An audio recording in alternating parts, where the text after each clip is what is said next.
అస్సలాం వాలేకుమ్ friends. ఈరోజు recipe వచ్చేసైతే నేను ఇంట్లోనే కోల్డ్ కాఫీ ఎలా ప్రిపేర్ చేసుకోవాలో బీటర్ లేకుండా మీకైతే చూపించబోతున్నాను నా స్టైల్‌లో. ముందుగా అయితే దానికోసం అయితే ఒక బౌల్ తీసుకొని కొంచెము కాఫీ పౌడర్, తర్వాత షుగరు మొత్తం ఒకసారి బాగా కలుపుకోవాలండి. కొంచెం వాటర్ అయితే వేసుకోవాలా. మొత్తం వేసేసుకొని ఒకసారి బాగా కలుపుకొని ఇలాగైతే బాగా బీట్ చేసుకోవాలండి. మొత్తం కంటిన్యూయస్‌గా బీట్ చేసుకుంటూ ఉండాలా. బీటర్ ఏమీ లేకుండా అయితే మీకైతే చూపించబోతున్నాను. ఇలా కొంచెం మనకి థిక్‌గా అయ్యి కలర్ కూడా చేంజ్ అవుతూ ఉంటుందండి. ఇలా మనకి కొంచెం థిక్‌గా వచ్చేసిందిగా చూసారా, కలర్ కూడా ఎలా చేంజ్ అయిపోయింది, థిక్‌గా అయితే ఫామ్ అయిపోయింది. తర్వాత గ్లాస్ తీసుకొని గార్నిష్ కోసం కొంచెం అయితే నేను చాక్లేట్ సిరప్ అయితే తీసుకుంటున్నానండి.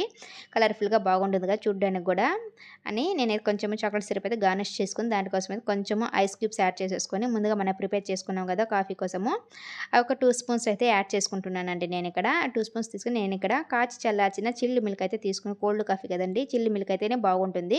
ఇంక ఫైనల్‌గా కొంచెం కాఫీ పౌడరు అవన్నీ ఏసేసి గార్నిష్ చేసుకుని ఇలా చల్లగా కోల్డ్ కాఫీ